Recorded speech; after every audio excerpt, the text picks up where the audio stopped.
Assalamu alayka ya Rasulullah.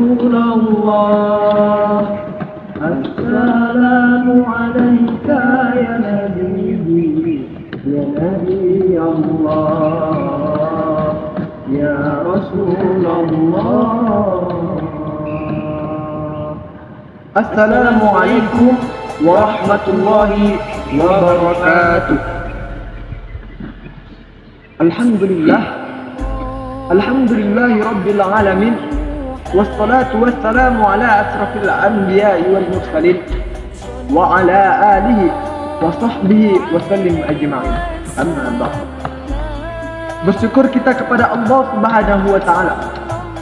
Allah Subhanahu wa taala yang telah memberikan kita banyak nikmatnya.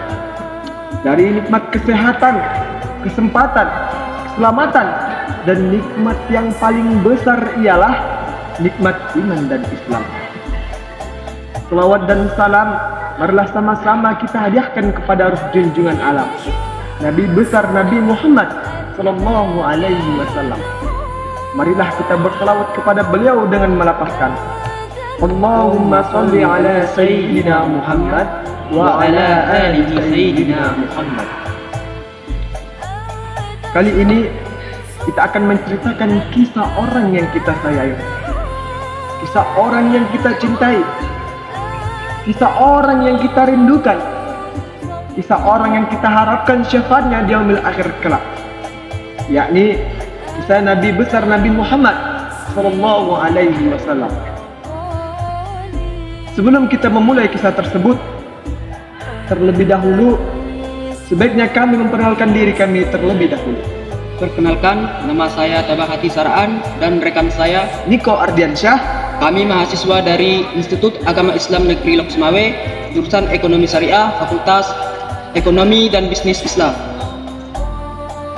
Nabi Muhammad sallallahu alaihi wasallam lahir pada tanggal 12 Rabiul Awal tahun gajah. Mengapa disebut dengan tahun gajah? Karena pada saat itu ada seorang raja dari Yaman yang bernama Abraha. Dia sangat benci dan kesal melihat kota Mekah dan Ka'bah. Mengapa ia sangat kesal dan benci? Karena saat itu kota Mekah dan Ka'bah menjadi incaran orang-orang berbondong mendatanginya. Orang-orang beribadah menyembah berhala di situ, menjadikan dagangan-dagangan hebat di situ. Itulah membuat Abraha tersebut kesal dan marah. Maka ia mengumpulkan pasukannya dan ia berkata, "Aku Abraha, aku raja dari Habasyah. Kalian harus tunduk kepadaku. Wahai pasukanku, ayo kita hancurkan Ka'bah." Ketika Raja Abraha dan pasukan bergajahnya ingin menghancurkan Ka'bah, maka sebagaimana yang telah dijelaskan oleh Allah Subhanahu wa taala dalam surah Al-Fil ayat 1 sampai 5 yang berbunyi, A'udzu billahi minasy syaithanir rajim.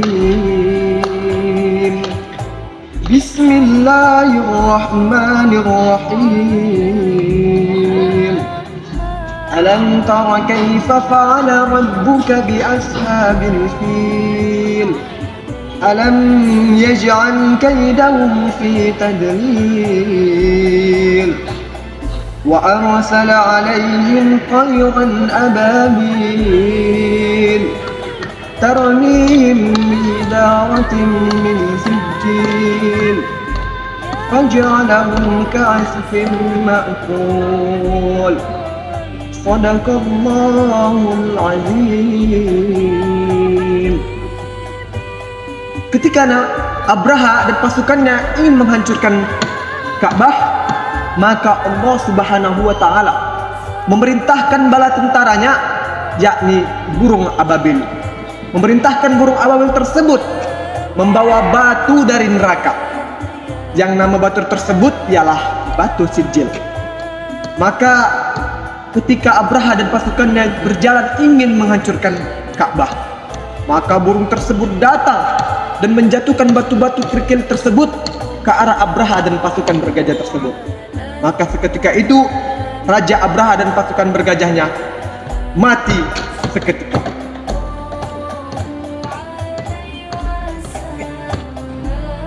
Itulah peristiwa kelahiran Nabi Muhammad SAW.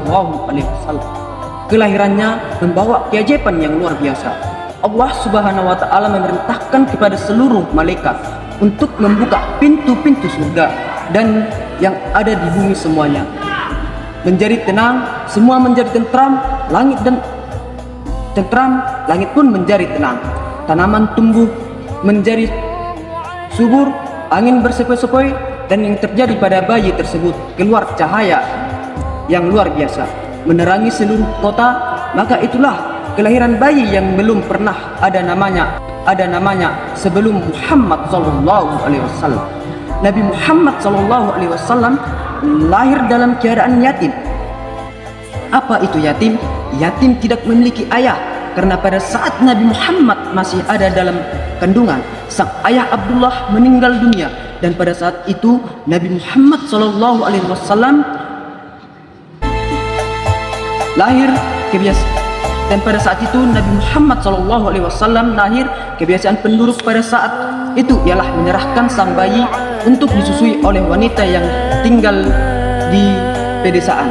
Maka Nabi Muhammad sallallahu alaihi wasallam disusui oleh Suwaibah. Akan tetapi hanya beberapa hari saja. Namun Nabi Muhammad SAW kemudian disusui oleh Halimatus Saidah dan kemudian dibawa ke desa tersebut. Maka terjadi kejadian yang luar biasa. Tanaman-tanaman pada desa tersebut tumbuh subur dan ternak berkembang biak dengan sangat banyak. Dan itulah membuat Halimatus Saidah sangat mencintai Rasulullah SAW, bahkan menganggap seperti anaknya sendiri. Pada masa itulah Nabi Muhammad SAW didatangi malaikat Jibril. Nabi Muhammad SAW dibelah dadanya, dicuci jantungnya dan hatinya. Nabi Muhammad SAW dijadikan orang yang suci. Nabi Muhammad SAW tinggal bersama ibunya cuma sampai 6 tahun. Setelah itu ibunya wafat dan meninggal dunia. Dan Nabi Muhammad diasuh oleh kakeknya yang bernama Abdul Muthalib. Akan tetapi ketika Nabi berumur 8 tahun, kakeknya meninggal dunia. Dan seterusnya Nabi Muhammad SAW diasuh oleh pamannya, paman yang sangat mencintai Nabi Muhammad, yakni paman tersebut bernama Abu Muthalib. Di bawah asuhan Abu Muthalib lah Nabi Muhammad SAW mulai mengembala, mulai berdagang sampai Nabi menjadi remaja dan dewasa. Nabi Muhammad SAW mengapa ia disebut dengan Al-Amin? Karena Nabi Muhammad SAW orangnya dapat dipercaya, dapat diberi amanah, orangnya jujur, perkataannya bisa dipegang. Hingga pada usia Nabi ke-25 tahun, itulah Nabi pergi ke Syam untuk berdagang. Nabi Muhammad SAW menjual barang dagang wanita-wanita mulia seperti Khadijah. Maka ketika barang dagang tersebut dijual oleh Nabi Muhammad SAW, keuntungannya menjadi berkali-kali lipat. Maka ketika itu Khadijah jatuh cinta melihat Rasulullah SAW, dan Khadijah langsung melamar Nabi Muhammad SAW. Dari situlah Nabi Muhammad SAW mendapatkan keturunan Nabi Muhammad SAW. Dari Khadijah ada 6 keturunan. Yang pertama Abdullah, Ruqayyah, Fatimah, Ummu Kulsum, Zainab, Fatimah. Namun pada saat Nabi berumur 40 tahun, Nabi Muhammad SAW sering berdiam di Gua Hira. Mengapa Nabi Muhammad SAW sering di Gua Hira? Karena pada saat zaman itu orang-orang selalu buat maksiat, orang-orang bermain judi, orang-orang membunuh anak-anak, banyak lagi orang-orang minum minuman keras. Maka dari itu Nabi Muhammad SAW sering berdiam di Gua Hira.